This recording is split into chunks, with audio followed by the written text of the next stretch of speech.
welcome to Half the Battle. You know, I say quite a lot that Cobra often has a zany scheme. Well, this week you can take that quite literally as we take a look at the cartoon episode, The Funhouse. The episode starts with Zartan sneaking and infiltrating his way into a lab, where Colonel Sanders is working on his 7 secret herbs and spices. He promptly gets kidnapped. And hey, it turns out he wasn't the only one. Cobra is collecting a whole set of scientists. We delve straight into the plot as Cobra Commander appears on a giant screen, as was the custom at the time. And he makes a ransom demand for the scientists. Kidnapping? You've hit a new low, Commander. Really? That's a new low. So, that's worse than trying to engulf Los Angeles in lava? Or plant weapons of mass destruction all over the United States? Flint, priorities, man, priorities! Where do you expect us to get $60 billion? Relax, guys. We'll just put it on my credit card. I could bitch here about a top-secret military unit having their own credit card with their name plastered all over it. But in the cartoon series, the Joes weren't really secret. They were well known throughout the world. Also, who the hell would get upset over a credit card? Anyway, the Joes are able to trace the commander's signal so they can track the scientists down. But they also know that being that easy to trace is too stupid, even for Cobra Commander, so they suspect a trap. The Joes have no choice though but to go in, and are met with limited resistance even by Cobra standards. Whoopee! This is just like cleaning a stable back home! So, Wild Bill cleans out his stables using explosions. Yeehaw? Could this guy be any more of a stereotype? So, after a very brief fight, they blast their way into Cobra's base, which is a temple. Because of course it's another goddamn temple. Anyway, they make their way inside and immediately walk into a trap. Also, for the rest of the episode, the part of Cobra Commander will be played by the Joker. Yes, welcome to my funhouse. 3 doors, 3 choices. 2 of them lead to dead ends. What about the third one? It leads you to me. Before I forget, I feel obliged to tell you that this entire island is a bomb, and the only way to disarm it is here in the control booth. Well, this should be interesting. And so the Joes split up. Well, of course they do. Like in every horror movie ever. And I remind you, they know that 2 of the doors lead to certain death. You know, there's safety in numbers, you idiots.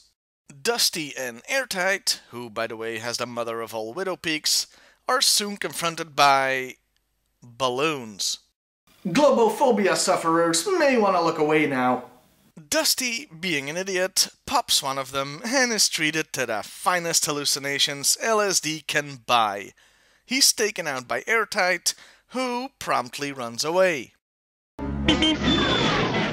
Leave no man behind my ass. Meanwhile, Goofus and Gallant, Alpine and Bazooka, are having problems of their own. They're also being stupid because they get on a Cobra-themed cart, since that's what Cobra Commander tells them to do. Just walk, dumbasses! Also, I know it's a Cobra-style cart, but the coloring makes it look like it's Spider-Man themed. And so we lose another Joe as Bazooka gets hit in the head by a laser. This of course just knocks him out, because that's exactly what lasers do. And Alpine also leaves his friend behind. I know I've said this before, but the Joes are assholes. Meanwhile, and I'm sure using that word a lot, aren't I, Airtight is being menaced by Giant Cobra Commander Jack-in-the-Boxes. Did Did some of those balloon drugs get in here too? Anyway, after a brief struggle, Airtight goes down too as we continue this weird homage to horror movies. Next on the chopping block is Alpine, who gets knocked out by a giant bowling pin. I can't make this crap up, people.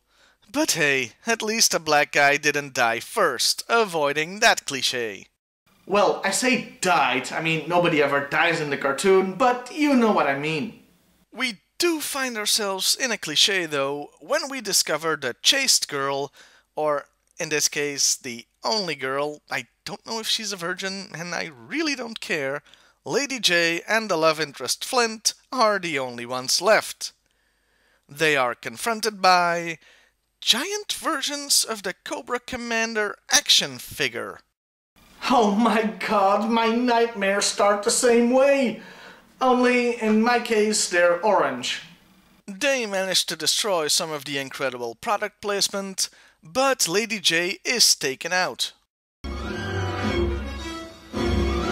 I can't get a pulse. Oh yeah, I'm sure she's dead. No doubt about it. Flint plays hide-and-seek, taking out robots as he goes, and turning the tables on the whole horror film thing. Now he's the monster stalking the helpless cannon fodder, until he reaches Cobra Commander's location. 3 robots, 2 laser cannons, and a couple of missiles are, of course, no match for a single Joe with a handgun. So the commander sets the self-destruct and gets out of there. In only a matter of moments, I will be rid of G.I. Joe forever!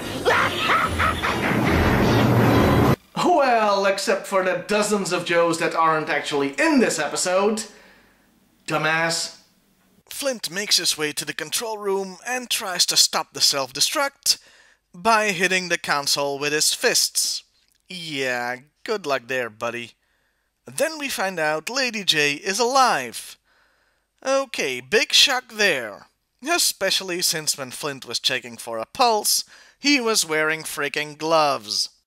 And here the script and what we see on screen part company. There's a switch, but it isn't marked. 1. None of those things are actually marked. 2. That, sir, is a button, not a switch. And 3. Pressing random buttons on something that's set to explode is a bad idea. Still, he manages to reset the timer, so everybody has 3 minutes to get their asses out of there. Or, you know, eternity, if they just use something like this.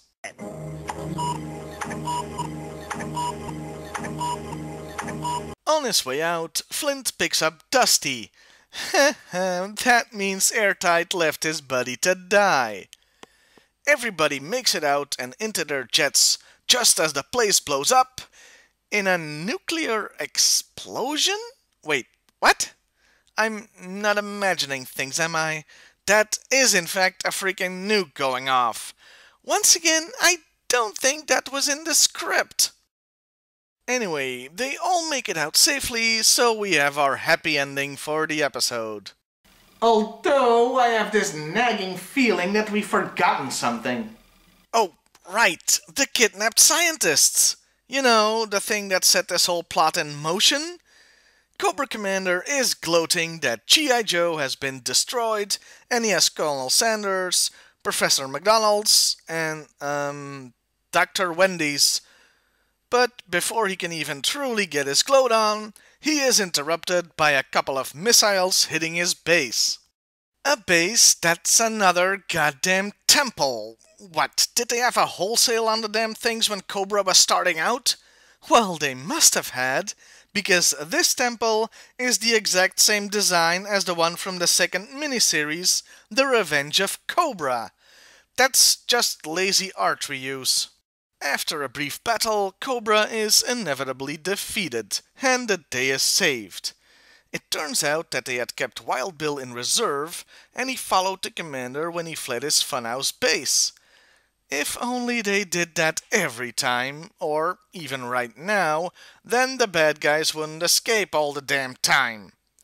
And we end on what's supposed to be a joke but is really just Flint being a jealous, possessive douchebag. So, does someone here want to take me for a stroll on a moonlit beach? Sure. Hey, please excuse my friend here. I'll take you. You do, and you'll be scrubbing bathrooms for a week. I have no idea how many rules and regulations the guy just broke, but suffice to say, Flint is the kind of guy that'll go through her garbage at night. So, that was the Funhouse, and here's my conclusion. The plot, which I would describe as Saw if it was written by a 6-year-old, is actually quite fun. You could tell they were doing something that deliberately resembled horror movies, but in a benign way, of course, since it's still a children's cartoon.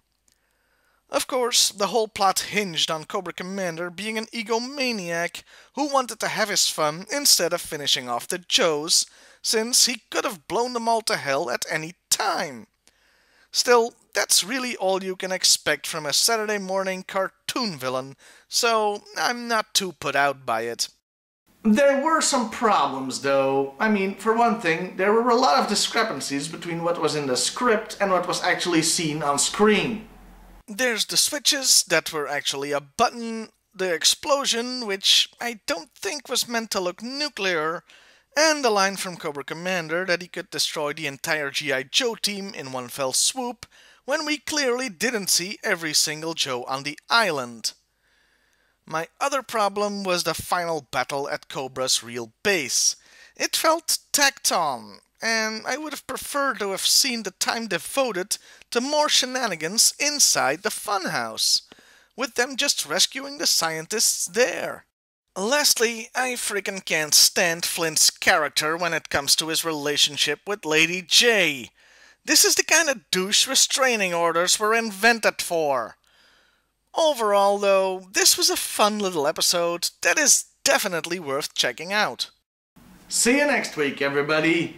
I'm off to dream about giant orange action figures that are coming towards me.